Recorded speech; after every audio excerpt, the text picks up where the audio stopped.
مطلب اب اس زمانے میں کسی جن کوئی بولنے لگے نا کسی درخت کے نیچے تو یہ مسلمان اتنے ضعیف عقیدے کے ہو گئے ہیں، یہ اللہ کو چھوڑ کے ادھر چل پڑیں کہ جی یہاں سے تو آواز آتی ہے، یہاں سے تو یہ چیزیں۔ ایک خاتون نے میں فون کیا، انہوں نے کہا کہ یہ سارے لوگ حیدرآباد والے ایسے ہو گئے ویسے ہو گئے۔ ہم نے کہا کیا ہو؟ کہنے لگی کہ کوئی چادر نہیں چڑھاتے، کوئی بزرگوں کی درگاہ پہ نہیں جاتا، یہ بالکل سب وہابی ہو گئے۔ میں نے کہا جی اب کیا کریں، امریکہ میں کوئی درگاہ بزرگوں کی قبر ہے نہیں؟ ارے کیوں نہیں، پیسے دے دیں، دلی میں حضرت کے ہاں چادر چڑھا دیں یہاں سے بیٹھ کے۔ یہ ہیں چیزیں، مطلب یہ کہ اگر امریکہ میں بھی کوئی بزرگ اب آپ ڈھونڈیے، کوئی قبر بنے، یہاں بھی کوئی چیز ہونی چاہیے۔ ہاں یہ اب چیزیں ہو گئی نا، مطلب عقیدے میں جو خرابی ہے اس کو نہیں چھوڑنا۔ تو عزا دیوی وہ تو بیچ میں سے بولتا تھا شیطان، اس لیے اللہ نے کہا ہے کہ کسی کی پرستش نہیں کرتے۔ عورتیں بھی کیا ہیں، یہ اصل میں شیطان کی عبادت کرتے ہیں۔ لعنہ اللہ، اللہ کی لعنت ہو اس شیطان پہ۔ وقالا، اور اس بات پہ کہ لأتخذن، اس نے کہا میں ضرور بناؤں گا۔ یہ ہے چیز کہ لعنہ اللہ وقالا لأتخذن، خدا کی لعنت ہو کس پر؟ شیطان پر۔ ایک وقالا، اور جو کچھ اس نے کہا اس پر بھی۔ یہ صحیح ترجمہ ہے یہاں۔ بعض حضرات نے ترجمے کو اس طرح کر دیا ہے کہ لعنہ اللہ، اللہ کی لعنت ہو شیطان پر، وقالا، اور شیطان کو اور کیا ہوا؟ لعنہ اللہ، شیطان پر لعنت کی اللہ نے، وقالا، اور اس نے کہا کہ لأتخذن من عبادک، اس کالا کو بھی آگے جوڑ دیا ہے۔ حالانکہ حقیقت یہ ہے کہ لعنہ اللہ کے بعد جو واو آ رہی ہے نا، یہ واو ان دونوں چیزوں کو جمع کر رہی ہے کہ اللہ کی لعنت ہو اس شیطان پر اور اس قول پر جو اس نے منہ سے کہا ہے کہ لأتخذن من عبادک نصیبا مفروضا۔ اس نے کہا میں ضرور اپنا حصہ لے لوں گا تیرے بندوں سے، نصیبا مفروضا، میرا حصہ طے ہے۔ 5 باتیں اس نے اللہ سے کہیں شیطان نے۔ 5 باتوں میں پہلی بات یہ آ گئی، یہ شیطان مرید ہوا، سرکش ایک، اور اللہ تعالی نے بتایا ہے کہ لعنت ہوئی ہے اس پر بھی اور اس قول پر بھی۔ یہ وقالہ جو ہے نا، اس پر بھی خدا نے لعنت کی ہے، اس قول پہ بھی، اس کی اس جملے پہ بھی۔ اور جملہ اس کا کیا ہے؟ کہنے لگا لأتخذن، میں ضرور لوں گا، من عبادک، تیرے بندوں سے، نصیبا مفروضا، ایسا حصہ جو میرا متعین ہے، میں نے اپنا حصہ بھی فرض قرار دیا ہے۔ بندے تیرے عبادت میری کریں گے، بندے تیرے حصہ میرا دیں گے، مال و دولت تو نے دے گا، حصہ میں اپنا وصول کروں گا، اولاد تو نے دے گا اور حصہ میں ان سے اپنا وصول کر لوں گا۔ یعنی بندے تیرے ہیں لیکن مال میں میرا حصہ ہوگا۔ جیسے نظر و نیاز نکالتے ہیں نا بتوں کی، حضرت عیسیٰ اور حضرت مریم علیہ السلام کے مجسموں پہ چڑھاتے ہیں نا جا کے چیزیں، یہ ہندوؤں کے ہاں دیکھیں، آپ تو جانتے ہیں، آپ کے ہاں تو روز شب و روز یہ ساری چیزیں دیکھنے میں آتی ہیں۔ بندے تیرے ہیں سارے کے سارے، لیکن ان سے کام میں وہ کراؤں گا جو میں چاہوں گا۔ لأتخذن من عبادک نصیبا مفروضا، اس نے کہا پہلی بات تو یہ ہے کہ جو حصے متعین ہیں میرے، میں اس کو لوں گا۔ اسی لیے امام نصفی رحمت اللہ علیہ نے بڑی اچھی بات لکھی ہے، وہ کہتے ہیں اللہ کی لعنت ہوئی ہے شیطان مرید پر بھی، سرکش پر بھی، اور اس قول پر بھی، کہ یہ بھی لعنت کے ہی قابل ہے بات، دونوں چیزیں۔ اس نے کہا دوسری چیز کیا ہے؟ وَلَأُضِلَّنَّهُمْ، میں یہ تیرے بندوں کو ضرور بہکاؤں گا، ضرور انہیں، ان کی عقل کو، فکر کو اپنی طرف لاؤں گا، اور وَلَأُمَنِّيَنَّهُمْ، اور میں کیا کروں گا؟ تیسری چیز، ان کو لالچ دوں گا، توقع دوں گا۔ یہ جس دن اللہ نے اسے دھتکارا تھا نا وہاں سے نکل، یہ اسی دن باتیں کر رہا ہے، کہتا ہے میں جاؤں گا اور یہ کام کروں گا۔ پروردگار کی رحمت دیکھو، پھر بھی بھیج دیا اسے اور کہا جاؤ۔ اور 2 چیزیں اس نے کہیں، دوسری چیز کیا؟ وَلَأُضِلَّنَّهُمْ، اور گمراہی کی طرف بلاؤں گا انہیں، یہ ہے جو گمراہی کی طرف بلاتا ہے، نئی نئی چیزیں پیدا کرتا ہے، زیبائش اور آرائش ہے اصل، حقیقت کچھ نہیں۔ انسان کی نظروں کے سامنے وہ چیزیں لے آتا ہے جو لبھائیں اس کے دل کو۔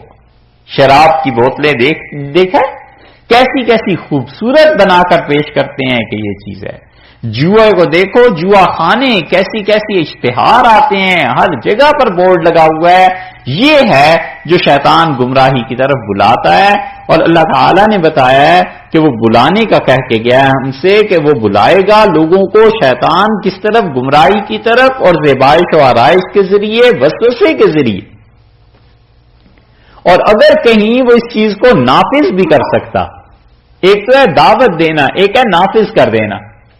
آپ کسی کو کہتے ہیں کہ آئیے کھانا کھا لیجئے، وہ مانے نہ مانے اس کی مرضی، اور ایک کسی کو آپ بچے کو کھانا کھلا دیں تو وہ تو نافذ کرنا ہے نا۔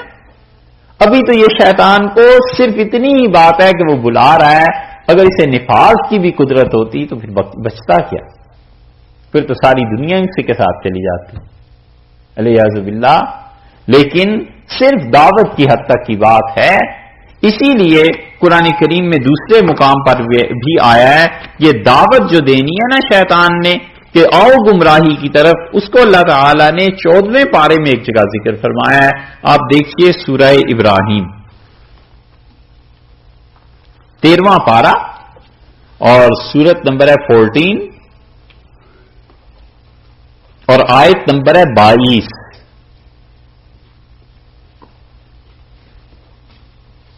ملی 13واں پارہ سورہ ابراہیم 14 نمبر سورت ہے اور آیت نمبر ہے 22۔ وقال الشیطان لما قضی الامر، اور بولا شیطان کب؟ لما قضی الامر، جب فیصلہ ہو گیا سب کا، جنت والے جنت میں پہنچ گئے اور جہنم والے جہنم میں پہنچ گئے۔ اب تقریر اس نے کی، کہتا ہے ان اللہ وعدکم وعد الحق، اور اللہ نے جو تم سے وعدہ کیا تھا بالکل سچا وعدہ تھا، وہ وعدتکم، اور جو میں وعدے کرتا رہا ہوں، فاختلفتکم، میں نے سب جھوٹ کہا تھا تم سے، میں جو تم سے کہتا رہا کہ جنت جہنم کوئی چیز نہیں ہے اور حساب کتاب کوئی نہیں ہونا اور یہ چیزیں سب میں نے جھوٹ کہا، اور جو اللہ نے کہا تھا وہ سچ کہا۔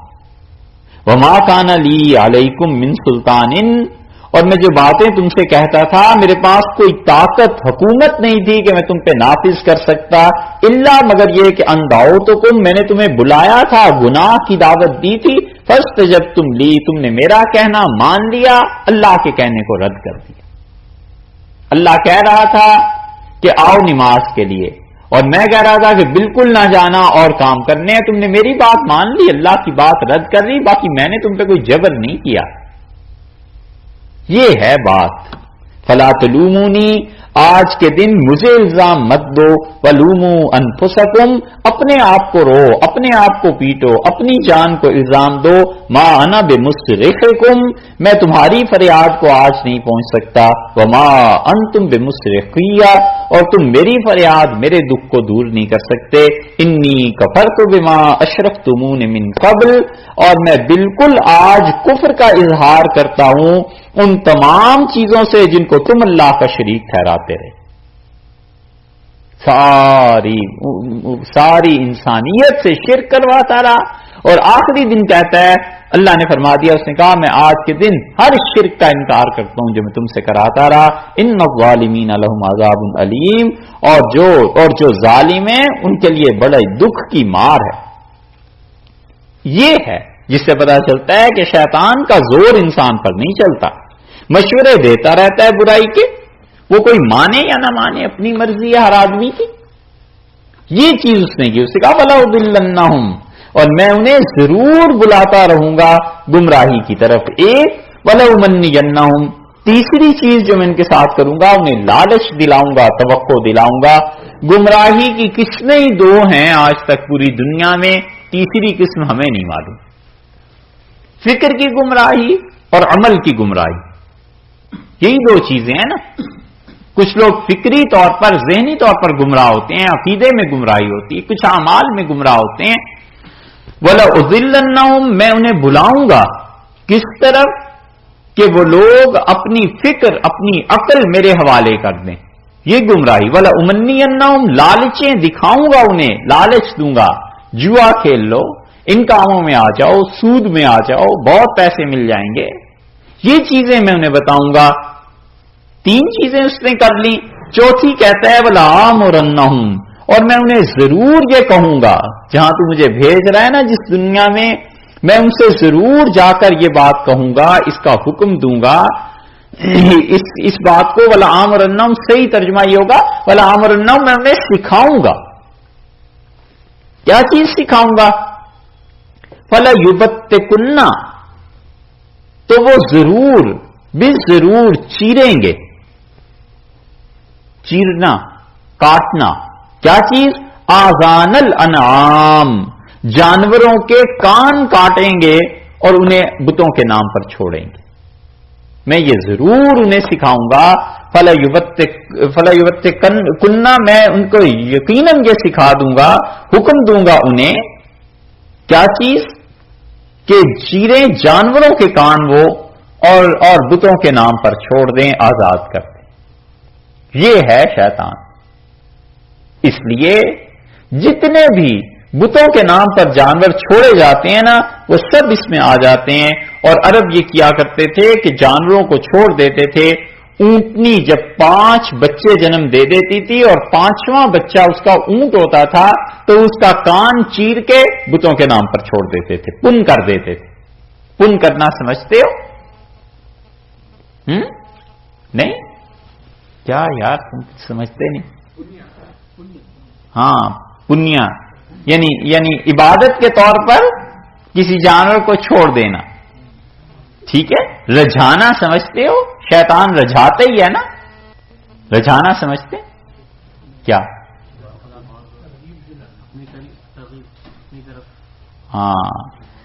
ہاں کہو ترغیب دلانا ٹھیک ہے، مگر رجھانا اصل میں پتہ ہے کس کو کہتے ہیں؟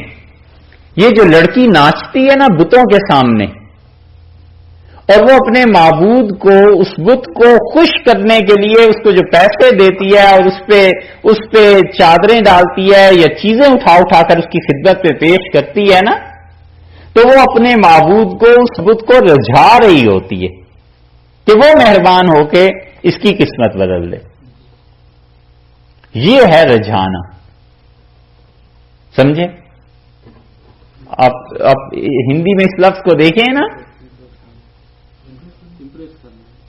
امپریس میں بھی وہ معنی نہیں ہے جو رجھانے میں ہے. سمجھے؟ تو اس لیے یہ رجھاتی ہیں. زین للناس، لوگوں کو رجھایا ہے.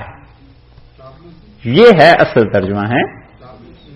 نہیں آپ اس لفظ میں بس یہ لفظ ہی ہے. اب اس کا کوئی ترجمہ کوئی اور چیز ہو نہیں سکتی. زین للناس، اللہ نے جو وہاں فرمایا نا کہ لوگوں کی نگاہ میں رجھائی گئی ہیں، لوگوں کے لیے مزین کی گئی ہیں. تو زینہ کو مزین میں ترجمہ کریں تو وہ عربی سے عربی ہو گیا. صحیح ترجمہ یہ ہے کہ مزین کی گئی، رجھائی گئی. یہ شیطان رجھاتا ہے چیزوں کو. اس نے یہاں پہ کہا، اس نے کہا پن کریں گے دیوتاؤں کے نام پہ، دیویوں کے نام پہ بچوں کو. اور پن کرنا وہ کان کاٹ کے چھوڑ دیتے تھے پچھلے زمانے میں. ہمارے زمانے میں جو پن کرتے ہیں لوگ، کئی ایک نشانات بچوں پر لگا دیتے ہیں، جانوروں کے بچوں پہ، حتیٰ کہ انسانوں کے بچوں پہ، کہ اس کی نسبت فلاں بزرگ کے ساتھ ہے، اس کی نسبت فلاں درگاہ کے ساتھ ہے، اس کی نسبت فلاں چیز کے ساتھ ہے. یہ پن کرتے ہیں. یہ اس نے کہا تھا فلا یبتکن آذان الانعام، اور میں جانوروں کے کان چیرنے سکھاؤں گا ان لوگوں کو. یہ دیکھ لینا، بندے تیرے، جانور تیرے، عبادت میری ہوگی. اس قسم کی کتنی چیزیں اب بھی مسلمانوں میں پائی جاتی ہیں، ہے نا؟ کیا مثلا خواجہ کا ہے بکرا، اور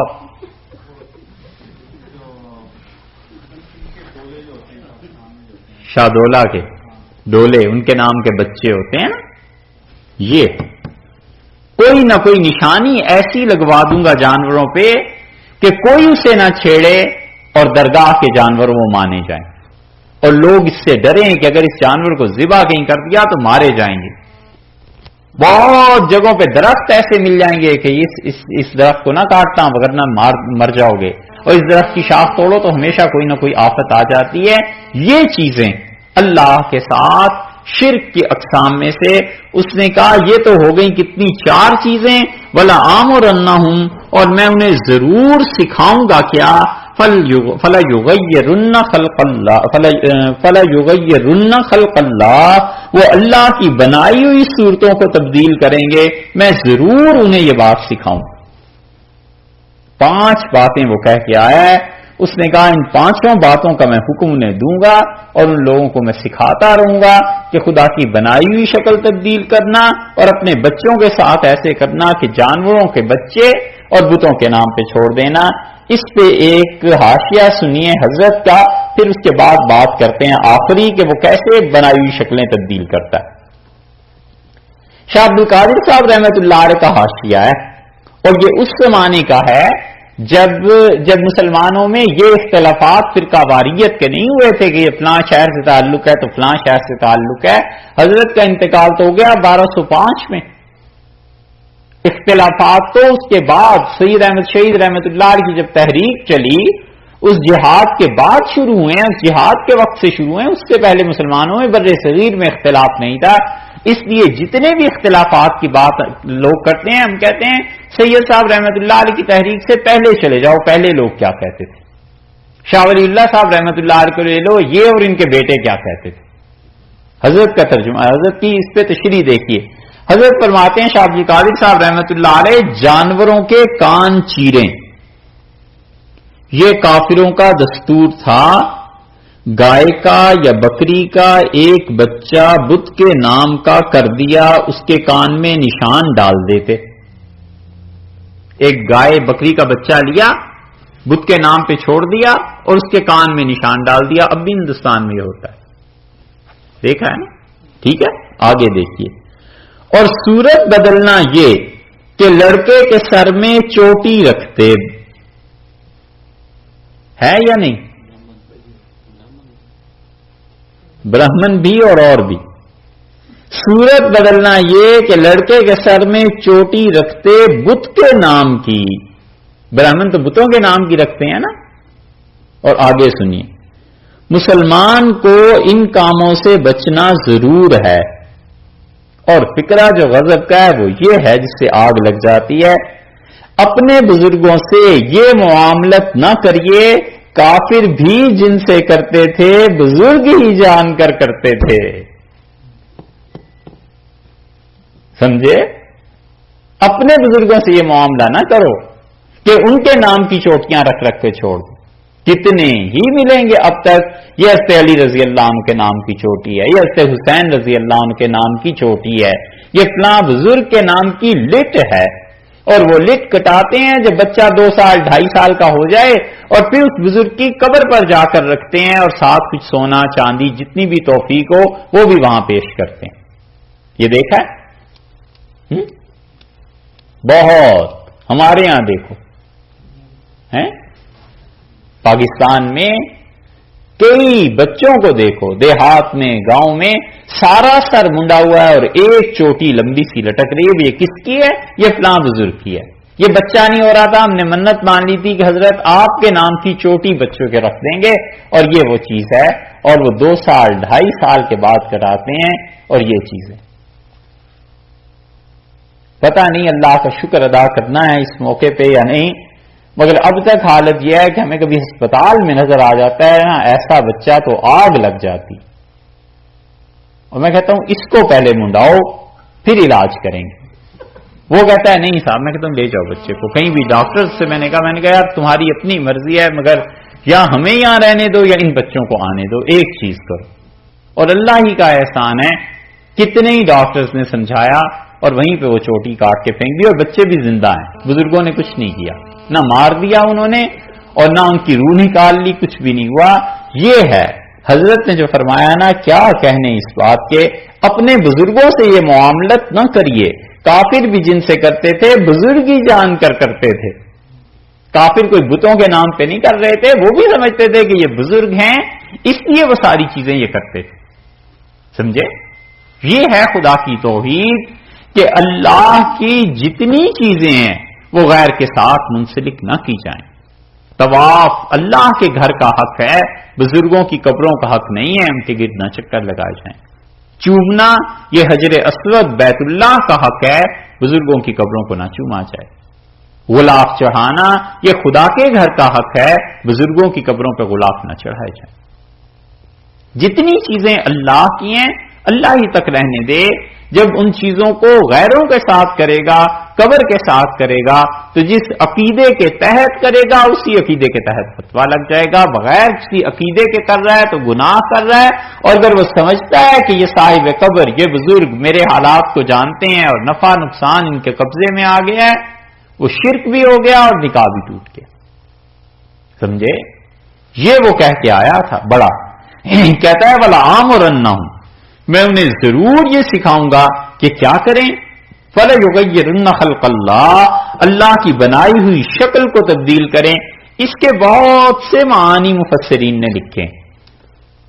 اللہ کی بنائی ہوئی شکل و صورت کو تبدیل کرنا، عورتوں کا مرد بننے کی کوشش اور مردوں کا عورت بننے کی کوشش کرنا، یہ انہوں نے تشریح اس کی ہے. اور اسی طرح یہ جو ہجڑے ہوتے ہیں نا مخنث، یہ مرد ہوتے ہوئے کوشش کرنا کہ مخنث ہو جائے، ہجڑا بن جائے، یہ وہ چیز ہے. اور اسی طرح خواتین کے لیے جو چیزیں شریعت نے منع کی ہیں ان چیزوں کو اختیار کرنا، مثلا بالوں میں جو چٹیا ہوتی ہے، ان بالوں میں دوسری چیزوں کے بال لگانا تاکہ بال بہت زیادہ لگیں اور خوبصورتی کی بات ہو، یہ سب چیزیں شکل و صورت کو بگاڑنے کی ہیں اور منع کیا ہے اللہ نے اس سے. اور وہ پہلے کیا آیا تھا کہ میں ان چیزوں کو بگاڑوں گا. اور بہت اچھی تشریح اس کی ان مفسرین نے کی ہے جو وہ کہتے ہیں کہ اس کا مطلب یہ ہے کہ انہوں نے کہا کہ اللہ تعالی سے کہ میں فطرت کو تبدیل کروں گا.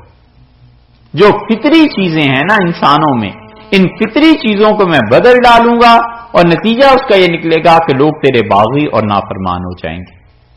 فطرتاً جو اللہ نے چیزیں رکھی ہیں، فطرت میں اللہ نے رکھا ہے شادی کو کرنا، اور انسان میں مرد و عورت میں ان خواہشات کو رکھا ہے.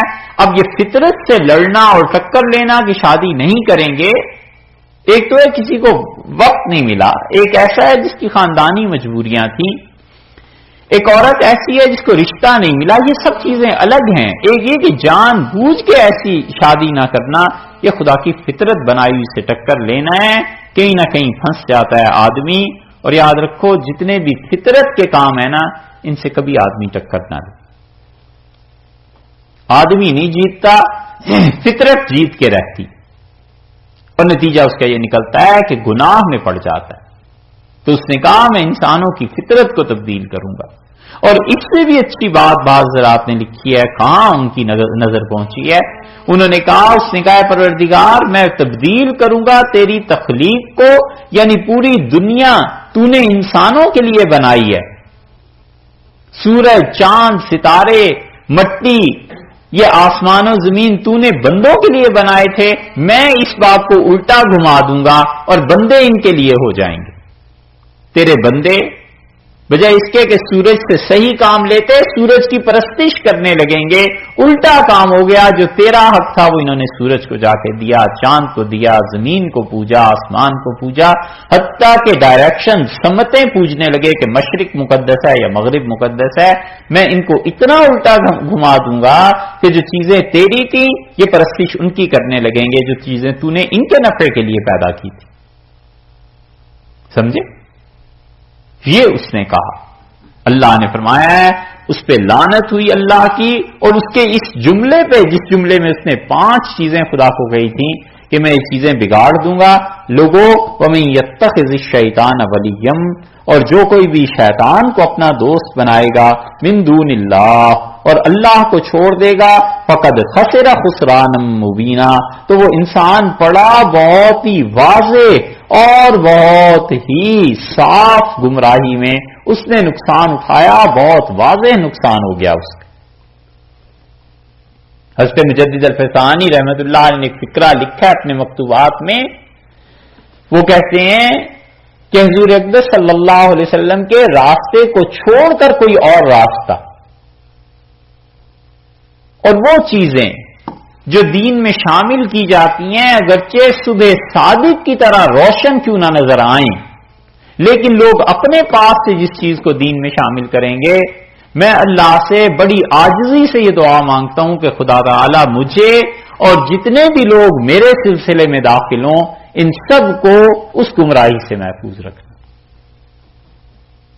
خدا کرے حضرت مجدد رحمت اللہ علیہ کی دعا ہمارے حق میں بھی قبول ہو، ہم بھی انہی کے سلسلے میں ہیں۔ اس لیے شرک اور بدعات وہ کتنی واضح نظر آ رہی ہو نا انسان کو کہ یہ نیکی ہے، لیکن شریعت نے اس کی اجازت نہیں دی، مت کرے اس معاملے کو۔ نمازیں پڑھتے ہیں، روزے رکھتے ہیں، بظاہر خدا سے ڈرتے ہیں، لیکن بچوں کے سر پہ چوٹیاں رکھی ہوئی اور یہ حرکتیں کرتے ہیں۔ یہ ہے چیز اللہ تعالیٰ نے فرمایا وَمَن يَتَّخِذِ الشَّيْطَانَ وَلِيًّا مِّن دُونِ اللَّهِ، اور جو کوئی بھی شیطان کو رفیق اپنا بنائے، دوست بنائے اور اللہ کو چھوڑ دے، ان پانچوں چیزوں میں سے جو کرنے لگے گا تو وہ شیطان کی دوستی ہو جائے گی نا۔ جب اس کی دوستی ہوئی تو فقد خسر خسرانا مبینا، ایسا آدمی تو بہت ہی واضح نقصان اٹھا لیا، اس نے صاف صاف نقصان اور ٹوٹے کا سودا کر لیا۔ یعدہم، شیطان تم سے وعدے کرتا ہے، بس وعدے ہی ہیں۔ ایک ترجمہ یعدہم، وہ تمہیں ڈراتا ہے کہ اللہ کے راستے میں خرچ کرو گے تنگ دستی آ جائے گی، خدا کے راستے میں خرچ کرو گے تو دیکھو یہ نقصان ہو جائے گا۔ یعدہم، تمہیں ڈراتا ہے۔ دو ترجمے اس کے کیے گئے کہ ایک تو یہ کہ وہ وعدے کرتا ہے، اور ایک ترجمہ یہ کیا گیا کہ تمہیں ڈراتا ہے فقر و فاقہ سے۔ ویسے کہتا ہے جتنی مرضی عیاشی کرو لیکن اللہ کی راہ میں نہیں دینا، خدا کے راستے میں خرچ کرنا نہ۔ ویسے جتنا مرضی وقت ضائع کر دو بیٹھ کے، انٹرنیٹ پہ جو لغویات ہیں وہ دیکھتے رہو، لیکن نماز میں، خدا کے ذکر میں، اللہ کی یاد میں وہ آدھا گھنٹہ ادھر کیا صرف کرنا ہے، وہ ادھر کیوں نہ لگائیں۔ یعدہم، ڈراتا ہے کہ اتنا وقت کہاں سے لائیں نماز پڑھنے کا، خدا کو یاد کرنے کا، بہت سی مصروفیات ہیں۔ کوئی پوچھے صاحب 24 گھنٹوں میں کیا آپ ایک ایک منٹ تول کے یوز کرتے ہیں، استعمال کرتے ہیں، اور کوئی وقت ضائع نہیں ہوتا؟ سب شیطان کی باتیں ایسے ہی ہیں۔ اور وعدے کیا کرتا ہے؟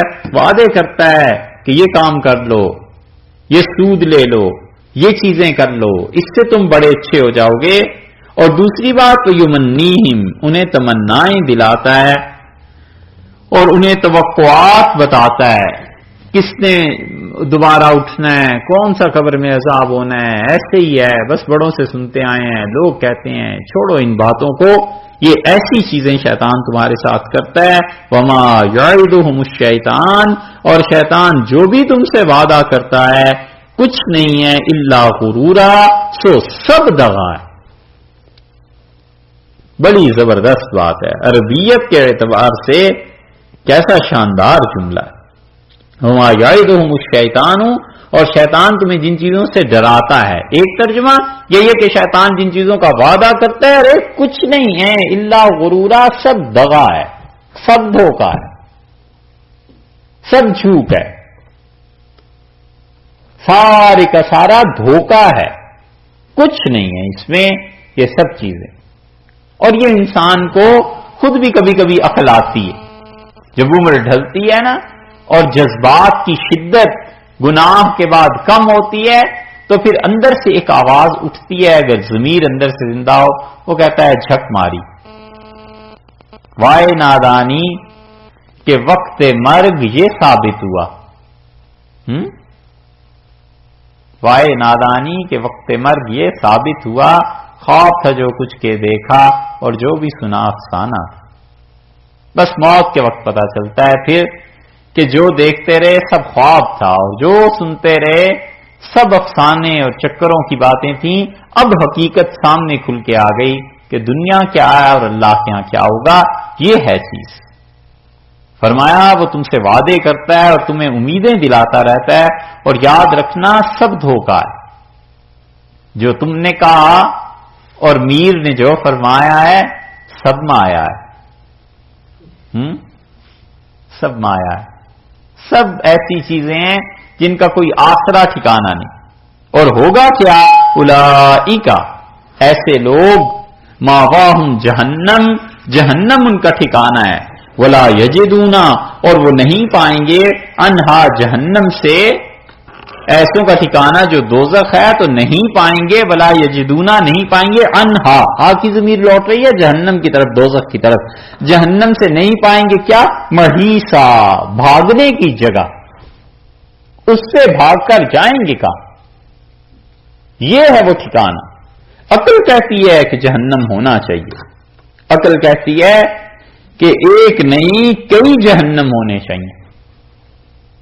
عقل یہ خود بتاتی ہے.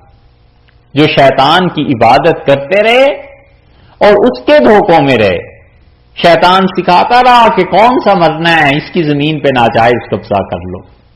کون سا مرنا ہے، اس کو طلاق دلواؤ اور اس کی شادی فلاں جگہ کر دو. کون سا مر کے کسی کو جواب دینا ہے، ان یتیموں کا حق یوں مار لو. لڑکی نکاح میں ہے، یتیم ہے، کون اس کا پوچھنے والا ہے، کون اسے اپنے گھر میں دوبارہ رکھے گا. آج ایک تھپڑ بھی لگا دو، 2 گالیاں بھی دے دو، کیا مسئلہ ہے.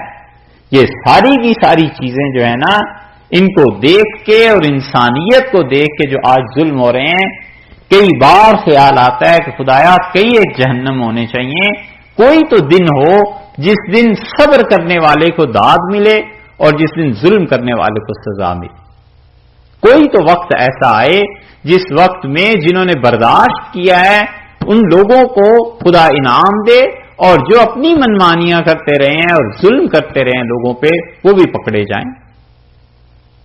کوئی جگہ تو ایسی ہونی چاہیے کہ جہاں پہ پہنچ کے انہیں کوئی ٹھکانہ نہ ملے اور عذاب میں ڈال دیے جائیں کہ تم سود لے لے کے پوری انسانیت کا خون چوستے رہے اور لوگ محروم رہے اپنی ضروریات سے، کھانے سے، پینے سے، گھر سے، خوشیوں سے، اور لوگ اپنے بچوں کو قتل کرنے پہ، بیچنے پہ تیار ہو گئے تھے، ایسے مجبور ہو گئے تھے. یہ جو انسانیت کے ساتھ ہو رہا ہے نا ظلم، یہ عقل بتاتی ہے کہ خدایا کوئی دن تو آئے، کوئی جگہ تو ایسی ہو جہاں پہنچ کے ان سب کو سزا ملے اور پتہ چلے کہ دنیا میں جو ظلم کیا تھا آج وہ ظلم کے کو پورا ہونے کی اور ظلم کے بدلے کی جگہ یہ ہے. اسی لیے فرمایا ہے کہ محیصا، کہیں ٹھکانہ نہیں ملے گا، کہیں بھاگ نہیں سکیں گے، ایسے باندھ کے جہنم میں ڈال دیے جائیں گے.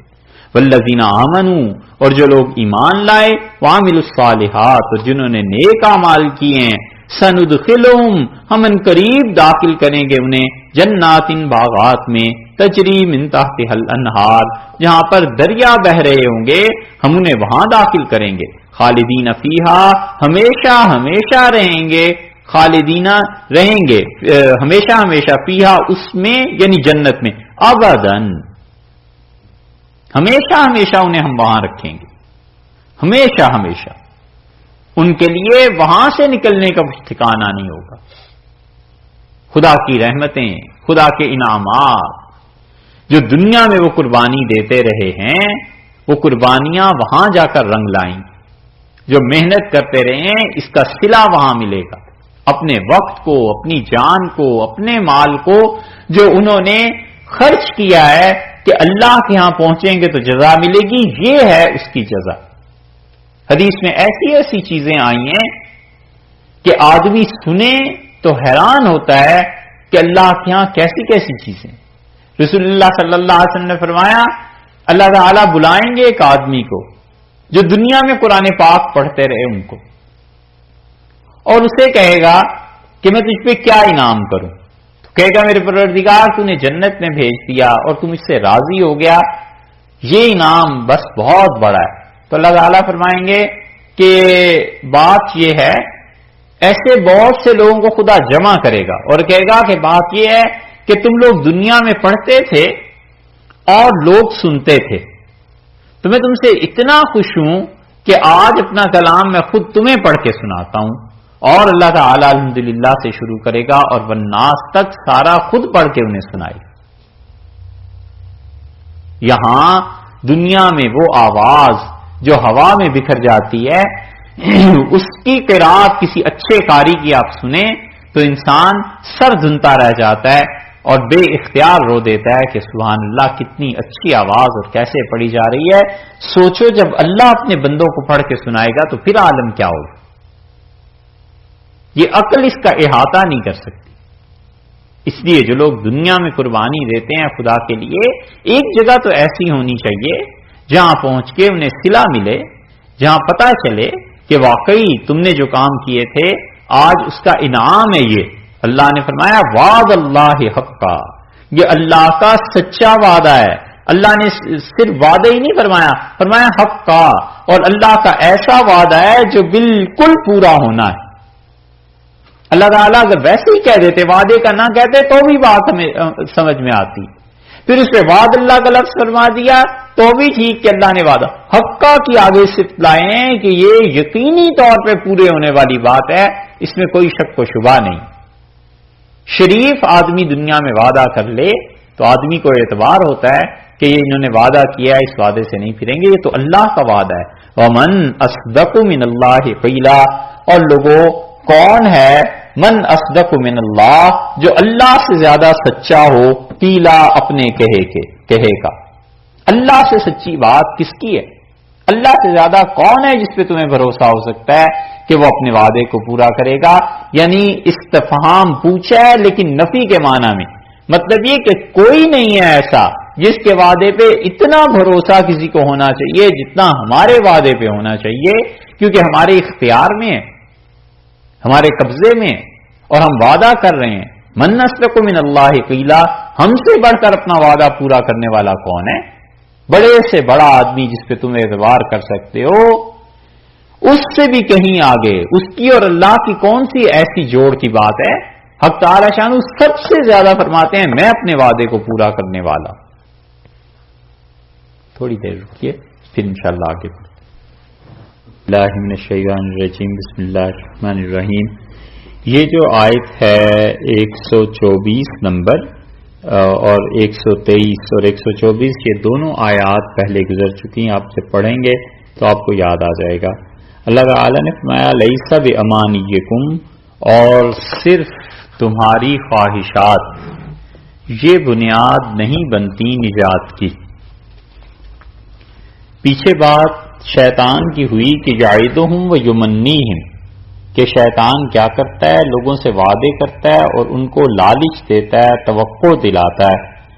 اب وہ جو شیطان آرزویں پیدا کرتا ہے, یہاں اللہ نے اس چیز کی نفی فرما دی کہ لیس بامانیکم, نہ تمہاری آرزو پر ہے, ولا امانی اہل الکتاب, اور نہ اہل کتاب کی آرزو پر ہے.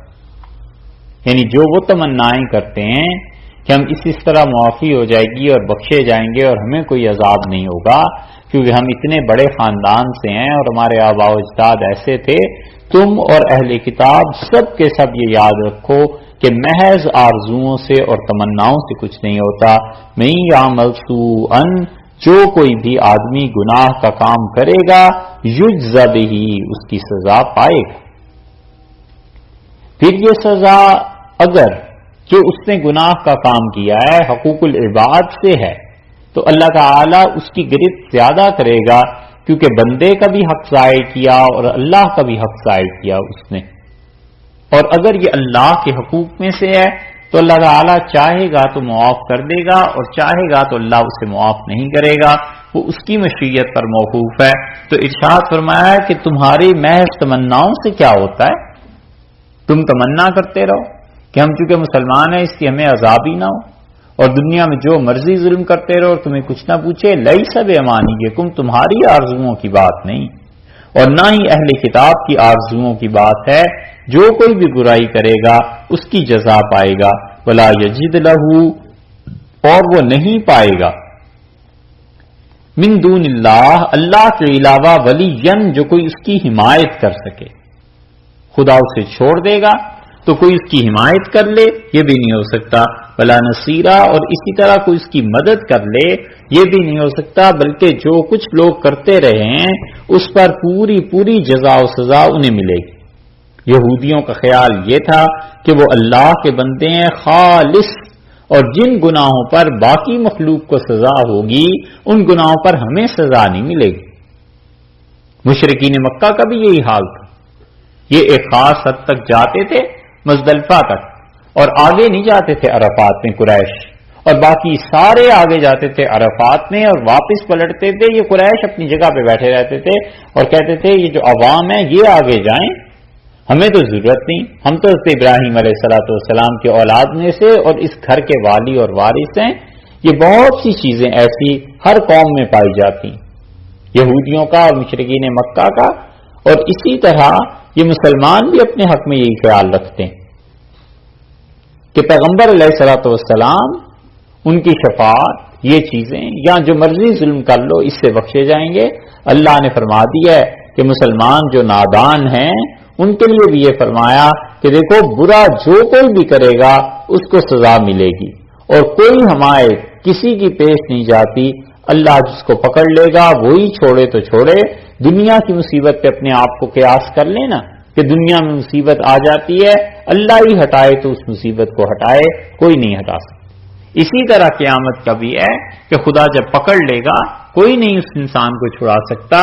محض آرزوؤں اور تمناؤں سے کبھی دنیا بنی تو دنیا تمناؤں سے محض نہیں بنتی، آخرت کہاں سے بن جائے گی؟ دنیا میں بھی عمل کرنا پڑتا ہے اچھا، پھر جا کر کہیں دنیا بنتی ہے، تو آخرت کے لیے بھی عمل اچھا کرے، ٹھیک ہے اللہ کے یہاں پہنچ جائے گا۔ پہلے پارے میں بھی آیت گزر چکی نا کہ تمہاری اور اہل کتاب کی تمناؤں سے کچھ نہیں ہوتا، کہ اہل کتاب سمجھے بیٹھے ہیں کہ ان کو بخش دیا جائے گا، وہی بات یہاں آگی وَمَن يَعْمَلْ مِنَ الصَّالِحَاتِ، اور جو کوئی بھی نیکی کے کام کرتا ہے، من ذکر او انثى، وہ خواہ مرد ہو یا عورت، یہ آیا ہے لفظ انثى، اور وہاں پر آ گیا تھا کیا چیز؟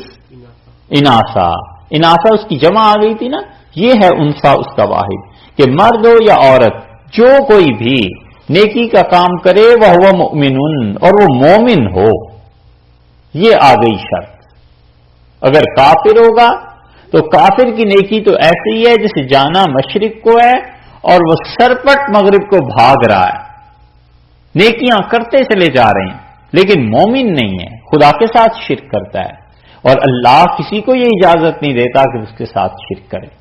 اور مومن انسان وہ جتنا بھی ضعیف کمزور ہے چلنے میں، لیکن ہے تو اللہ کے ساتھ توحید کا تعلق، خدا کی وحدانیت کا۔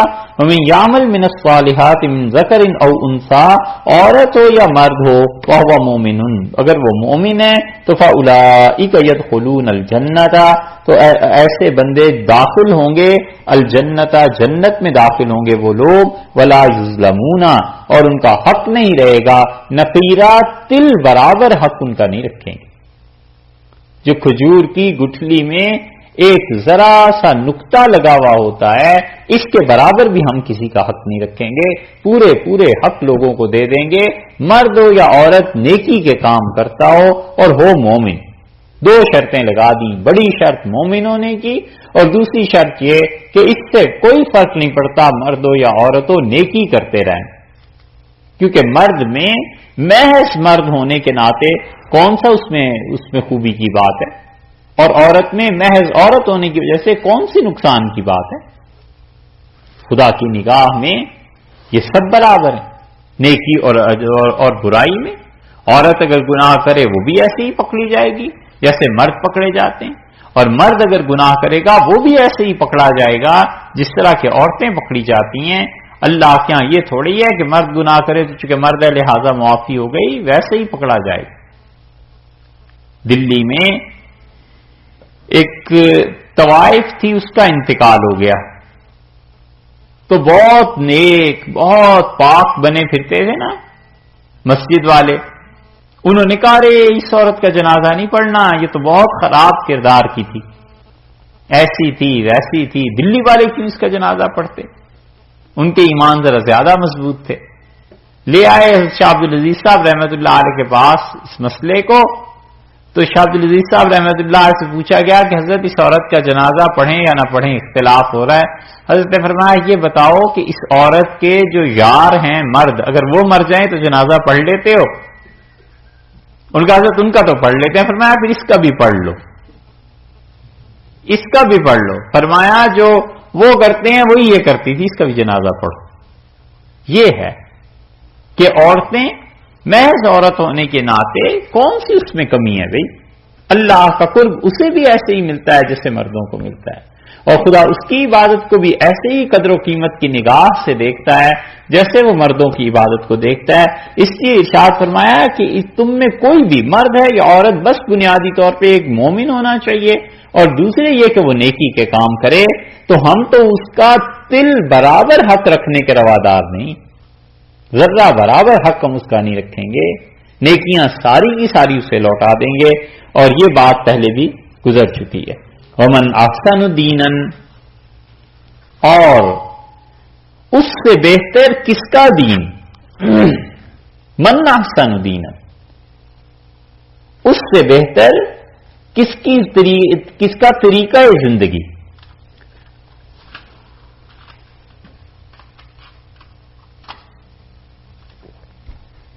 ومن احسن دینا، اور اس سے بہتر کس کی راہ؟ دین طریقہ، راہ، کوڈ آف لائف، زندگی کے چلنے کی راہ، زندگی میں اعمال کو سر انجام دینے کی راہ، اس سے بہتر کس کی ہے؟ ممن اسلم وجہہ للہ، جس انسان نے اسلم جھکا دیا، وجہہ اپنے چہرے کو، اپنا منہ دھر دیا، للہ اللہ کے سامنے، اللہ کے سامنے اپنے چہرے کو جھکا دیا، اللہ کے سامنے اپنی ذات، اپنی شخصیت کو اس آدمی نے سرنڈر کر دیا، اللہ کے سامنے دھر دیا اپنے جسم کو، مکمل طور پہ اللہ کی اطاعت اور بندگی تسلیم کر لی کہ اللہ جیسے آپ چاہیں ویسے کر لیں، میں آپ کا بندہ ہوں۔ اس سے اچھی راہ کس کی ہو سکتی ہے؟ ایک اس نے یہ کیا، یعنی اس کے عمل میں اخلاص آ گیا نا، کہ صرف اللہ ہی کے لیے کرتا رہا۔ اس سے بہتر کس کی اچھی راہ ہو سکتی ہے؟ جس انسان نے اپنے آپ کو بالکل اللہ کے لیے جھکا لیا، وَهُوَ مُحْسِنٌ، اور اس کے ساتھ ساتھ اس کا عمل جو تھا وہ احسان کا تھا، وہ نیکی کر رہا تھا، نیکی میں لگا ہوا ہے، عمل شریعت کے مطابق ہو گیا، عمل شریعت کے مطابق ہو گیا، اور اس کے ساتھ ساتھ کیا ہوا؟ اپنے آپ کو اللہ کے لیے اس نے جھکا دیا، عقیدہ بھی بالکل ٹھیک کر لیا، اور اس کے ساتھ ساتھ عمل سنت کے مطابق کر لیا، شریعت کے مطابق کر لیا۔ اس سے بڑی چیز کیا ہو سکتی؟ حضرت مجدد الفسانی رحمت اللہ علیہ نے ایک جگہ لکھا ہے، وہ کہتے ہیں کہ سنت کی اتباع کسی انسان کو نصیب ہو جائے اور اپنے شیخ کی محبت، تو پھر چاہیے کیا؟ فرما دیتے بس ساری زندگی کے لیے ہی کافی ہے، کیونکہ بزرگوں کی محبت اس کو نیکی کی طرف کھینچ کے لائے گی، اسے پتہ چلے گا کہ کیسے عملی زندگی گزارتے ہیں، اور کوئی سر پہ ہوگا تو ان سے پوچھ لیں گے کہ یہ اچھائی برائی کیا چیز ہے، اور دوسرے سنت کا اتباع، رسول اللہ صلی اللہ علیہ وسلم کی سنت پہ عمل کرتا رہے، پھر ڈر کس بات کا ہے؟ اس لیے ارشاد فرمایا کہ وہ محسن، اور اس کا عمل شریعت کے مطابق ہو، اس سے اچھی راہ کس کی ہے؟ واتبع، اور چلا، پیروی کی، ملت ابراہیم، ابراہیم علیہ الصلوۃ والسلام کے دین کی، اور دین ابراہیم علیہ الصلوۃ والسلام کا کون سا تھا؟ حنیفہ، نرالا دین، بالکل الگ، ہٹے ہوئے ہر قسم کے شرک، کفر، ہر دین سے ہٹ کے ان کا دین تھا، اور وہ دین جو اللہ نے انہیں دیا۔ ایک ترجمہ۔ دوسرا ترجمہ یہ کیا گیا کہ واتبع ملت ابراہیم، اس نے پیروی کی حضرت ابراہیم علیہ الصلوۃ والسلام کے دین کی، اور ابراہیم علیہ السلام کون تھے؟ حنیفہ، وہ سب سے یکسو تھے، سب سے ہٹے ہوئے تھے، اکیلے دنیا میں اللہ کی توحید کے محافظ، اور اللہ کی توحید کے امین، اور اللہ کی توحید پہ جم جانے والے، اور اللہ کی توحید کی قربانی دینے والے، خدا کی توحید کے لیے گھر چھوڑا، ہجرت کی، آگ میں ڈال دیے گئے، اولاد نہیں تھی، خدا سے اولاد مانگی، ایک ایک قربانی اس شخص کی، اللہ نے فرمایا واتبع ملت ابراہیم حنیفا، اس سے بہتر دین کون سا ہے جو حضرت ابراہیم علیہ الصلوۃ والسلام کے دین پر چلتا ہے، اور جو ایک طرف ہو گئے تھے واتخذ اللہ، اور اللہ نے بنایا ابراہیم کو خلیلا، اپنا یار، اپنا دوست، اللہ نے بنا لیا۔ اگر یہ کہتے کہ اس نے میں اپنا دوست بنایا تو وہ تو ہر کوئی کہتا ہے کہ میں اللہ کو اپنا دوست بنا لوں۔ دیکھا ہے احسان یہ فرمایا کہ فرمایا واتخذ اللہ ابراہیم خلیلا، اللہ نے دوست بنایا ابراہیم علیہ السلام کو اپنا، خدا نے خود دوست بنا لیا۔ اللہ کو اتنے اچھے وہ لگے کہ اللہ نے ان کی قربانیوں کو قبول کیا، اور اللہ تعالی نے انہیں اپنے لیے دوستی کا مقام دے دیا، خلیل فرمایا۔ اور حضور اقدس صلی اللہ علیہ وسلم نے بھی فرمایا، آپ نے فرمایا کہ اللہ نے مجھے اپنا دوست بنا لیا، اور اگر اللہ مجھے اپنا دوست نہ بناتا تو میں ابو بکر رضی اللہ عنہ کو اپنا دوست بنا دیتا۔ حدیث میں آیا ہے یہ لاتخذت ابا بکر خلیلا، اگر اللہ مجھے پہلے ہی سے اپنا دوست نہ بنا چکے ہوتے تو میں ابراہیم علیہ السلام صدیق اکبر رضی اللہ عنہ کو اپنا دوست بنا لیتا۔ مطلب اس کا یہ ہے کہ دوستی کا جو انتہائی مقام کوئی آدمی اس کو یہ شرف مل سکتا ہے، تو اللہ نے اس شرف میں مجھے اپنے ساتھ اپنی دوستی میں لے لیا، وگرنہ وہ شرف حضرت ابوبکر رضی اللہ عنہ کا تھا میرے نزدیک۔ تو اس کا مطلب یہ ہوا کہ اس سے جو کم درجہ ہے وہ حضرت ابوبکر رضی اللہ عنہ ہی کا ہے، کہ اس مقام پہ بھی کوئی نہیں پہنچ سکا۔ 100 درجے اگر دوستی کے تھے تو 100ویں درجے میں اللہ تعالیٰ نے دوست بنا لیا مجھے مثال کے طور پہ، اور 99 نمبر کا جو درجہ تھا وہ ابوبکر رضی اللہ عنہ کا ہی ہے۔ یہ اس حد تک پہنچ گئے تھے کہ اگر 100واں درجہ خدا نے میرے لیے نہ رکھا ہوتا تو میں ابوبکر کو اپنے ساتھ 100ویں درجے میں لے لیتا۔ تو اس سے معلوم ہوا کہ سب سے زیادہ محبت رسول اللہ صلی اللہ علیہ وسلم کو سیدنا ابوبکر رضی اللہ عنہ ہی کے ساتھ تھی، اسی لیے فرمایا اس مسجد میں کھلنے والے جتنے دروازے ہیں سب بند کر دیے جائیں سوائے ابوبکر رضی اللہ عنہ کے دروازے کے، اور اسی لیے رسول اللہ صلی اللہ علیہ وسلم نے انہیں اپنے مقام پہ اپنے مسلح پر کھڑا کیا ہے۔ اور جب عورتوں نے کہا، خواتین نے، کہ اللہ کے رسول بڑے نرم دل ہیں اور وہ آپ کی جگہ پر کھڑے نہیں ہو سکیں گے، تو رسول اللہ صلی اللہ علیہ وسلم مروا ابا بکر، ابوبکر کو جا کے کہو کہ میری جگہ پہ نماز پڑھائیں گے۔ اور آپ نے فرمایا اللہ اس بات سے انکار کرتا ہے کہ میری جگہ ابوبکر کے علاوہ کوئی اور آئے، اور ایمان والے بھی دیکھنا اس بات سے انکار کر دیں گے میری جگہ ابوبکر کے علاوہ کسی کو نہیں مانے۔ اس لیے سے ابوبکر رضی اللہ عنہ کا بڑا مقام ہے۔ اللہ تعالیٰ نے ابراہیم علیہ السلام کے لیے کہا واتخذ اللہ ابراہیم خلیلا، اور اللہ نے بنا لیا حضرت ابراہیم علیہ السلام کو اپنا یار بنا لیا۔ یہی بنیاد ہے وہ جو پہلے بارے میں آیا تھا نا کہ وہ اذ ابتلی ابراہیم ربہ، اور ابراہیم و ربہ کی جو بحث تھی کہ حضرت ابراہیم علیہ السلام کو اللہ نے دوست بنا لیا، یا ابراہیم علیہ السلام نے کچھ باتیں کی اور اللہ نے انہیں مان لیا، اس مقام پہ وہ یہی خلت کی بات تھی کہ اتنی گہری دوستی۔ اشکال اس پہ یہ پیدا ہوتا ہے کہ حضرت ابراہیم علیہ السلام کے معتقد تو سارے ہی ہیں، عیسائی بھی، یہودی بھی، مسلمان بھی، اور حضرت ابراہیم علیہ السلام کو یہودی بہت بڑا اللہ کا پیغمبر مانتے ہیں، عیسائی بھی تعظیم کرتے ہیں۔ تو عیسائیوں اور یہودیوں میں کچھ لوگ ایسے تھے جو حضرت ابراہیم علیہ السلام کی پرستش اور عبادت کے بھی قائل تھے، کیونکہ وہ خدا کے یار ہیں، خدا کے دوست ہیں، تو دوستوں کی بھی عبادت ہو جانی چاہیے اللہ کے علاوہ علیہ باللہ۔ خدا نے اگلی آیت میں رد کر دیا، اللہ نے فرمایا دوستی اپنے مقام پہ، لیکن وَلِلَّهِ مَا فِي السَّمَاوَاتِ وَمَا فِي الْأَرْضِ، قدرت اور اختیار اللہ ہی کا ہے، مَا فِي السَّمَاوَاتِ، تمام چیزیں جو آسمانوں میں ہیں، وَمَا فِي الْأَرْضِ، اور جو کچھ زمین میں ہے اللہ ہی کا ہے، اختیار اسی کے ہیں۔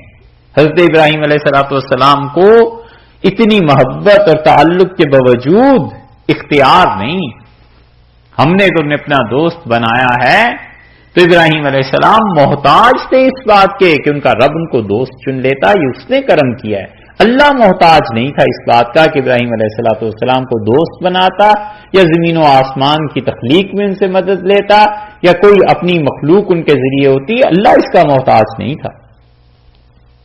اس لیے وَلِلَّهِ مَا فِي السَّمَاوَاتِ وَمَا فِي الْأَرْضِ، اللہ ہی کے لیے یہاں نفع اور نقصان کی نفی کر دی، اور اگلا جملہ کیا کہا؟ وَكَانَ اللَّهُ بِكُلِّ شَيْءٍ مُحِيطًا، اور لوگوں اللہ ہی ہے جس کے ڈھب میں ہیں ساری چیزیں، اللہ ہی ہے ہر چیز کا علم اس ذات پاک کو حاصل ہے۔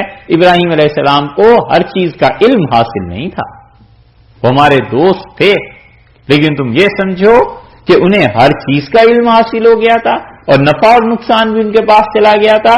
بالکل غلط بات ہے، وہ ہمارے دوست ضرور تھے، لیکن قدرت، اختیارات، نفع و نقصان اور اس کے ساتھ ساتھ کمال کا علم کہ ہر چیز کی، ہر بندے کی، ہر مخلوق کی ضروریات کا علم ہو، اور علم کے بعد ہم اسے نفع اور نقصان میں پورا بھی کر سکیں، یہ ہماری شان ہے، ابراہیم علیہ السلام کی شان نہیں۔ وَيَسْتَفْتُونَكَ، اور آپ سے طلب کرتے ہیں فتویٰ، آپ سے رخصت مانگتے ہیں، آپ سے اجازت چاہتے ہیں، کس چیز میں؟ فی النساء، عورتوں کے بارے میں آپ سے رخصت مانگتے ہیں کہ جو یتیم بچیاں ہیں ان کا نکاح تو بالکل منع ہو گیا۔ اس سورت کے بالکل آغاز کو دیکھیے، یہ آیت سمجھیے گا، اس میں 2-3 چیزیں مشکل ہیں۔ اس سورت کے بالکل آغاز میں آپ دیکھیں نا، سورہ نساء جہاں سے شروع ہو رہی ہے، وہاں پر تیسری آیت میں فرمایا ہے وَإِنْ خِفْتُمْ أَلَّا تُقْسِطُوا فِي الْيَتَامَىٰ، اور اگر تم ڈرو کہ تم ان یتیم بچیوں کے حق میں انصاف نہیں کر سکو گے تو فَانكِحُوا مَا طَابَ لَكُم مِّن النِّسَاءِ، تو ان بچیوں کے علاوہ جو عورتیں ہیں ان سے نکاح کر لو، ان سے نہ کرو، کیونکہ تم ان سے انصاف کیوں نہیں کر سکتے؟ یہی بات تھی نا۔ یہاں شبہ یہاں یہ پیدا ہوتا تھا کہ یتیم لڑکیوں سے نکاح سے اللہ نے روک دیا ہے کہ یتیم لڑکیوں سے نکاح نہ کرو۔ صحابہ رضی اللہ عنہ نے آ کے رسول اللہ صلی اللہ علیہ وسلم سے پوچھا کہ اللہ کے رسول، یتیم لڑکیوں سے نکاح کی کیا صورت ہے؟ اللہ نے یہ آیت نازل کی، اللہ نے فرمایا یستفتونک فی النساء، اور عورتوں کے بارے میں آ کر آپ سے رخصت مانگتے ہیں کہ یتیم بچیوں سے نکاح کی اجازت دی جائے۔ قل اللہ یفتیکم فیہن، انہیں کہیے اللہ فتویٰ دیتا ہے تم کو ان یتیم لڑکیوں کے بارے میں، وما یتلا، اور جو چیز کے تم کو سناتے ہیں، علیکم فی الکتاب، اس کتاب میں جو چیز یعنی قرآن جو پڑھا گیا ہے وہ تمہیں فتویٰ دیتا ہے، فی یتام النساء اللاتی، اور حکم ہے یتیم عورتوں کا اس کے بارے میں۔ سب سے پہلی بات جو ترجمے میں دیکھنے کی ہے وہ یہ کہ وَيَسْتَفْتُونَكَ، اس کا کیا ترجمہ ہوا؟ یہ آپ سے اجازت مانگتے ہیں، یہ آپ سے فتویٰ طلب کرتے ہیں، کس بارے میں؟ فی النساء، عورتوں کے بارے میں، یتیم بچیوں کے بارے میں۔ کیا پوچھتے ہیں؟ یہ پوچھتے ہیں کہ سورہ نساء کی اس آیت سے پتہ چلتا ہے کہ یتیم بچیوں سے ہم نکاح نہ کریں، ہم ان کے وارث ہیں، اور نکاح نہ کریں، منع ہو گیا، تو کہتے ہیں کچھ رخصت ہو، اس میں نکاح کی اجازت ہو جائے۔ قل اللہ یفتیکم، یہاں سے ہے مشکل بات کہ یہ کہ کیا ہے، اللہ تمہیں فتویٰ دیتا ہے کس بات پر؟ فی ہن، ان لڑکیوں کے بارے میں، ہنہ کی ضمیر لوٹ گئی نساء کی طرف، کہ اللہ یتیم بچیوں کے بارے میں تمہیں فتویٰ دیتا ہے۔ ایک وما یتلا علیکم فی الکتاب، اور جو کچھ تمہیں پڑھ کر سنایا جاتا ہے، یتلا پڑھ کر یتلا سنایا جاتا ہے، علیکم تمہارے اوپر، فی الکتاب اس کتاب میں، یہ کیا کرتا ہے؟ یہ بھی فتویٰ دیتا ہے، یعنی قرآن۔ یہ جو واو ہے نا وما یتلا، یہ واو عطف کا ہے، اس لیے مفتی ہو گئے یہاں دو، ایک ہوئے اللہ تعالی اور ایک فرمایا کہ وما یتلا علیکم، جو چیز تمہیں سنائی جاتی ہے یعنی قرآن یا آیات جو سنائی جا رہی ہیں وہ تمہیں فتویٰ دیتی ہیں۔ یتلا سنائی گئیں، اس سے پتہ چلتا ہے ماضی میں سنائی جاتی ہیں، ماضی میں کچھ آیت نازل ہوئی ہوگی. وہ اشارہ ہے اسی سورت کی چوتھی آیت کی طرف. اسی سورہ نساء کو دیکھیے، کئی بار اب دیکھنی پڑے گی. یہ سورہ نساء کی چوتھی آیت آپ دیکھیے. وَآتُوا النِّسَاءَ صَدُقَاتِهِنَّ نِحْلَةً، اور عورتوں کو ان کے حق مہر خوشی سے دے دو. اللہ نے یہ بتا دیا نا چوتھی آیت میں کہ عورتوں کو ان کے حق مہر خوشی سے دے دو. تو اللہ نے کہا ہم فتویٰ دیتے ہیں یتیم بچیوں کے بارے میں، وما یتلا، اور قرآن جو سنایا جاتا ہے وہ بھی یہی کہتا ہے کہ ان یتیم بچیوں سے نکاح کرنا ہے تو ان کے حق مہر خوشی سے انہیں دے دینا. قرآن بھی یہی کہتا ہے اور میں اللہ فتویٰ بھی یہی دیتا ہوں. تو دو ہو گئے. یہ سمجھ آ رہی؟ ہاں، یعنی دو مفتی ہو گئے، ایک اللہ نے فتویٰ دیا اور ایک قرآن پاک کی آیتیں، کتاب وہ فتویٰ دیتی ہے، یعنی بتاتی ہے تمہیں. اللہ نے کہا میں تو تمہیں بتا ہی رہا ہوں، اس سے پہلے خدا کی کتاب نے بھی مجھ سے پہلے، اللہ نے بتایا میری کتاب نے میرے اس آیت کے نازل کرنے سے پہلے تمہیں بتایا ہے. کہاں بتایا ہے؟ وہ سورہ نساء کی چوتھی آیت میں. وہ بھی اللہ ہی کا حکم ہے. لیکن قرآن پاک کو، اپنے کلام کو گویا فرمایا کہ یہ قرآن بھی تمہیں یہ بتا رہا ہے جسے تم خود پڑھ سکتے ہو، تو نئے فتوے کی مجھ سے پوچھنے کی کیا ہے؟ ہم پھر تمہیں بتاتے ہیں اور یہ قرآن بھی تمہیں بتا رہا ہے. سمجھ آئی؟ اچھا، ان دو کے بعد کس بارے میں فتوے دیتے ہیں؟ فی یتام النساء، ایک تو یتیم بچیوں کے بارے میں، اللتی لا توتونہن ما کتب لہن، جن کو کیا ہے لا توتونہن، تم انہیں نہیں دیتے ہو، ما کتب لہن، جو ان کے لیے حق مہر مقرر ہے تم انہیں نہیں دینا چاہتے ہو، ما کتب لہن، جو ان کے لیے ہے. وَتَرْغَبُونَ، اور تم چاہتے ہو کہ أَن تَنكِحُوهُنَّ، کہ ان لڑکیوں سے کیا کرو؟ شادی کرو، اور حق مہر نہیں دینا چاہتے ہو. تو پھر اللہ تمہیں فتویٰ دیتا ہے اور یہ کتاب بتاتی ہے کہ حق مہر تو دینا ہی پڑے گا. ٹھیک ہے؟ دو مشکلات ہیں یہاں، اور ایک تو یہ تھی جو حل ہوئی تھوڑی سی، دو اور دیکھیے. یہ جو تین، آپ پوری آیت کا ترجمہ ذرا غور سے سنیں تو دیکھیں یہ تین چیزیں ہیں جن کے بارے میں فتویٰ چاہیے. یستفتونک فی النساء، اور عورتوں کے بارے میں، یتیم لڑکیوں کے بارے میں آپ سے پوچھتے ہیں. قل اللہ یفتیکم، آپ ان سے کہیے کہ اللہ تعالیٰ فتویٰ دیتا ہے فیہن، ان خواتین کے بارے میں. وما یتلا علیکم فی الکتاب، اور جو کتاب میں تمہیں سنایا جاتا ہے، خدا کی کتاب بھی فتویٰ دیتی ہے فی یتام النساء، یتیم عورتوں کے بارے میں. اب جن کے بارے میں فتویٰ دیا جا رہا ہے وہ پہلا گروپ کون سا ہوا؟ یتیم لڑکیاں. ٹھیک ہے، ایک یتیم لڑکیوں کے بارے میں کہا یہ وہ ہیں جن سے تم نکاح کرنا چاہتے ہو بغیر مہر کے. یہ تو ختم ہو گئی. والمستضعفین، اور اللہ فتویٰ دیتا ہے اور یہ کتاب تمہیں فتویٰ دیتی ہے کس کے بارے میں؟ والمستضعفین، اور کمزور، وہ لوگ، وہ بچے جو مغلوب ہیں، من الولدان، لڑکوں میں سے جو مغلوب ہیں، جو کمزور بچے ہیں، ان کے بارے میں خدا اور اس کی کتاب یہ تمہیں حکم دیتی ہے، تمہیں سکھاتی ہے. دو ہو گئے. اور اس کے بعد تیسرے کون ہے آگے؟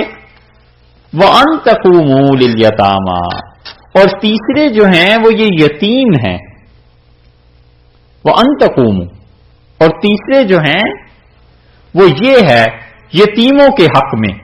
ان تینوں کے بارے میں کیا فتویٰ دیتی ہے خدا کی کتاب، اور خدا کیا بتاتا ہے؟ بالقسط، کے انصاف سے کام لینا. ٹھیک ہے، یہ واو جو آ رہا ہے نا، اس واو کا ترجمہ یہ بنتا ہے وما یتلا علیکم قل اللہ یفتیکم، کہ یہ اللہ فتویٰ دیتا ہے ایک، اور اس کے ساتھ ساتھ جو کتاب تمہیں سنائی جاتی ہے وہ فتویٰ دیتی ہے دو. کس کے بارے میں؟ یتام النساء کے بارے میں ایک، اور والمستضعفین من الولدان دو، وَأَن تَقُومُوا لِلْيَتَامَى تین. ان تینوں کے بارے میں دو مفتی فتویٰ دے رہے ہیں، اللہ کی کتاب بھی اور حق تعالی شانہ بھی یہ بات کہہ رہے ہیں کہ بالقسط، تم انصاف سے کام لینا. سمجھ آئی؟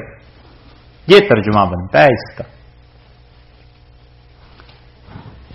ایک بات رہ گئی، وہ یہ ہے کہ اب پھر پڑھتے ہیں اسے. وَيَسْتَفْتُونَكَ اور آپ سے فتویٰ پوچھتے ہیں عورتوں کے بارے میں کہ یہ اللہ تعالیٰ فتویٰ دیتے ہیں عورتوں کے بارے میں کیا فیہن عورتوں کے بارے میں وما یتلا علیکم فی الکتاب اور اس کے ساتھ ساتھ خدا کی کتاب جو تمہیں سنائی جاتی ہے وہ فتویٰ دیتی ہے یتیم لڑکیوں کے بارے میں کہ اللہ لا تؤتونہن ما کتب لہن کہ تم مہر نہیں دینا چاہتے ہو انہیں. مہر نہیں دینا چاہتے ہو تو پھر کرنا کیا ہے؟ کیوں نہیں مہر دینا چاہتے؟ کرنا کیا ہے؟ دو ترجمے اس کے ہوئے ہیں. وَتَرْغَبُونَ اور تم بیزاری کا اظہار کرتے ہو. ایک وَتَرْغَبُونَ اور تم چاہتے ہو. دونوں ترجمے بالکل اپوزٹ ہیں اور دونوں کو یہاں مفسرین نے لکھا. ترغبون کے بعد ان آتا نا اگر ان کا لفظ تو اس کا مطلب یہ ہو جاتا کہ تم چاہتے ہو. مفسرین میں ایک جماعت اس طرف گئی ہے کہ یہاں ان نہیں آیا اور اگر ان آتا تو پھر ترجمہ ہوتا کہ تم ان سے بیزار ہو کر. وَمَن يَرْغَبُ عَن مِّلَّةِ ابراہیم رغبہ کے بعد دو لفظ آتے ہیں. اصل بات شروع کرتے ہیں یہاں سے. رغبت جو ہے نا اس کے بعد عربوں میں دو لفظ آتے ہیں. کبھی آتا ہے ان اور کبھی آتا ہے فی. ٹھیک ہے. ان جب آئے رغبہ کے بعد تو اس کا مطلب ہوتا ہے بیزاری اور فی جب آئے تو اس کا مطلب ہوتا ہے دلچسپی. یہاں کوئی بھی لفظ نہیں آیا. ٹھیک ہے. بیزاری کے معنی میں آپ دیکھیے بالکل پہلے پارے میں ایک مقام آپ کو بتائیں. من یرغب عن ملت ابراہیم پہلا پارا جو ہے نا اس کے بالکل آخر پر دیکھیے وہاں سے بات سمجھ میں آ جائے گی انشاءاللہ.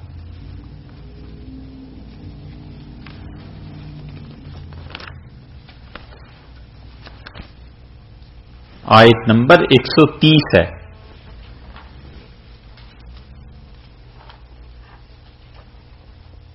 پہلے پارے میں آیت نمبر 130 ہے. وَمَن يَرْغَبُ عَن مِّلَّةِ ابراہیم اور جو کوئی بھی پسند نہیں کرتا بیزار ہے حضرت ابراہیم علیہ الصلوۃ والسلام کے دین سے الا وہ وہی ہے من صفح نفسہ جو اپنے دل میں بے وقوف ہو. بے وقوف آدمی ان کے دین کو پسند نہیں کرتا. تو رغب عن اس کا مطلب ہوا بیزاری. پہلے بیزاری والا ترجمہ کر لیتے ہیں. اچھا تم کیا ان لڑکیوں سے بیزار ہو حق مہر بھی نہیں دینا چاہتے اور تم ان لڑکیوں سے بیزار ہو تو پھر کیا کرنا ہے؟ بالقسط انصاف سے کام لینا.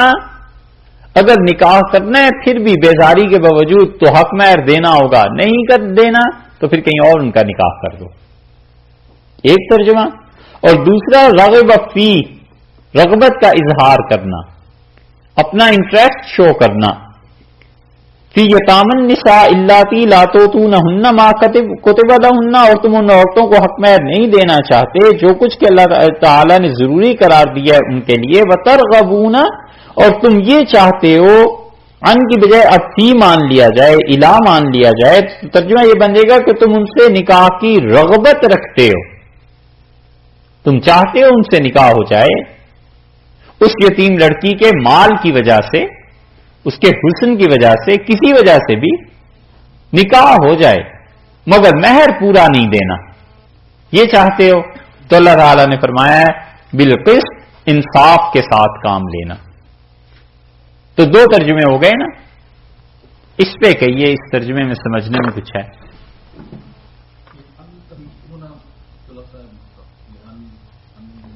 عین نون عین والا ہے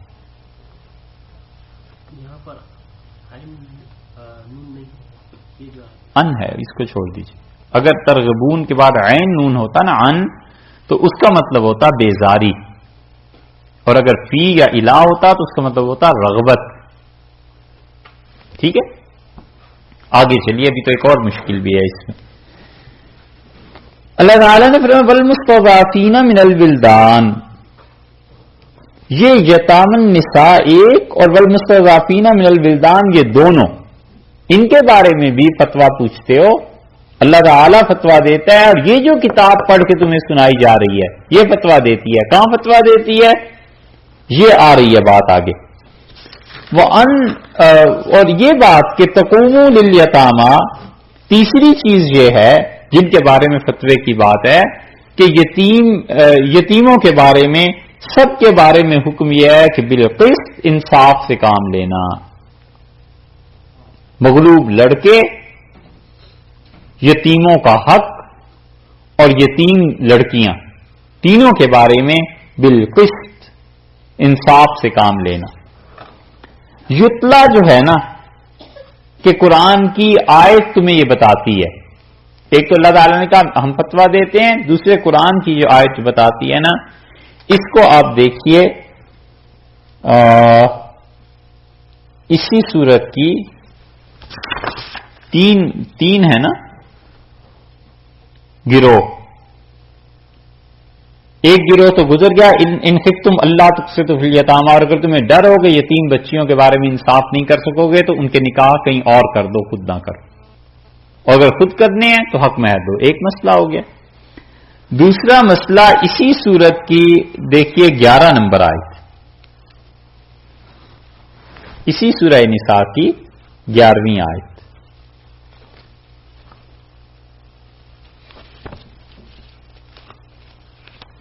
قرآن کریم کی اس سورت کی مشکل آیات میں سے اسے مانا گیا.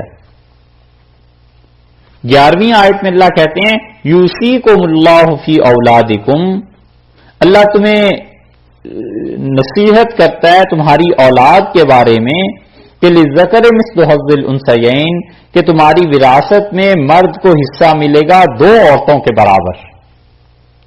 یہ ساری وراثت کے احکامات آگے آگے نا. تو جس طرح یہ کتاب تمہیں کہہ رہی ہے نا کہ ایسے حصے کرنا اپنی اولاد کے بارے میں، ایسے ہی یتیموں کے ساتھ بھی پیش آنا. یتلا تمہیں سنائی گئی ہیں.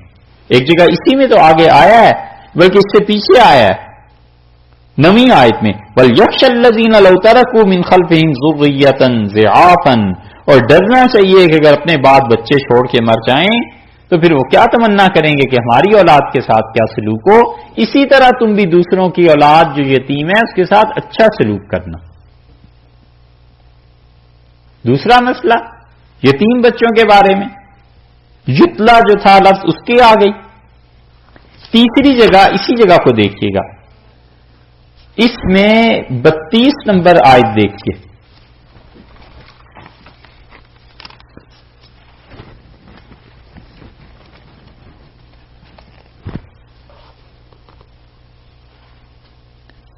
وَلَا تَتَمَنَّوْا مَا فَضَّلَ اللَّهُ بِهِ بَعْضَكُمْ عَلَى بَعْضٍ، اور تمنا بھی نہ کرو ان غیر اختیاری چیزوں کی جو اللہ نے تم میں سے بعض کو بعض پہ فضیلت دی ہے.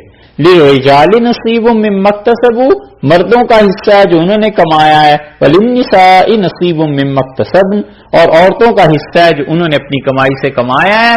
تو یہ تیسری چیز آ گئی کہ یہ بچے، یہ عورتیں اور یتیم بچے، 3 ہی طبقات تھے نا، یتیم لڑکیاں اور یتیم لڑکے اور وہ جو مستضعفین تھے، مغلوب تھے. خدا نے کہا ہے ہر ایک کو اس کا اپنا اپنا حصہ دینا. یہ اللہ کی کتاب تمہیں پہلے بتا چکی ہے، اور اللہ بھی اسی بارے میں یہ فتوا دے رہا ہے کہ ان سب کے بارے میں بالقسط انصاف سے کام لینا، ان پر عمل کرو. بالقسط کا مطلب یہ ہے کہ ہم جو پہلے احکامات دے چکے ہیں ان پر عمل کرنا، ان میں سے کوئی بھی حکم منسوخ نہیں ہوا اور کسی حکم میں بھی ترمیم نہیں ہوئی. لڑکیوں سے نکاح کرنا ہے تو ان کے حق مہر انہیں دینے پڑیں گے. یتیم بچے ہیں تو وراثت میں انہیں حصہ دینا ہی پڑے گا. اور ڈرو تم خود مر جاتے تو تمہاری اولاد کا کیا ہوتا. اور اسی طرح وہ جو کمزور ہیں ہر ایک کے لیے وہ حصہ ہے جو اللہ نے رکھا ہے. تم ان کو دیکھ کے ان کے مال میں ان چیزوں میں گڑبڑ نہ کرنا. دیکھو یہ تمام آیات جو اب تک نازل ہو چکی ہیں اس صورت میں، ان میں کوئی حکم منسوخ نہیں ہوا، کوئی ترمیم نہیں ہوئی ہے، بلکہ سب کے سب بالقسط واجب العمل ہیں. یہ فتویٰ ہے. اب سمجھ میں آئے؟ کوئی اس پہ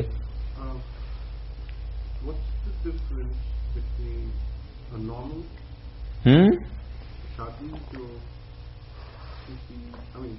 نارمل لیڈی کو کرتے ہو مسئلہ یہ تھا کہ یتیم لڑکیوں سے شادی کریں اور حق مہر نہ دیں.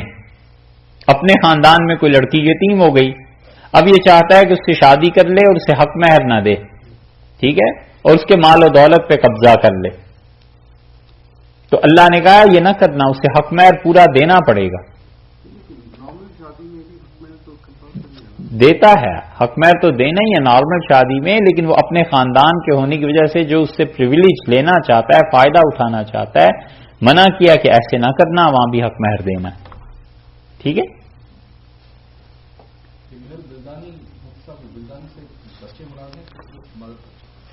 مرد لڑکے, ٹھیک ہے.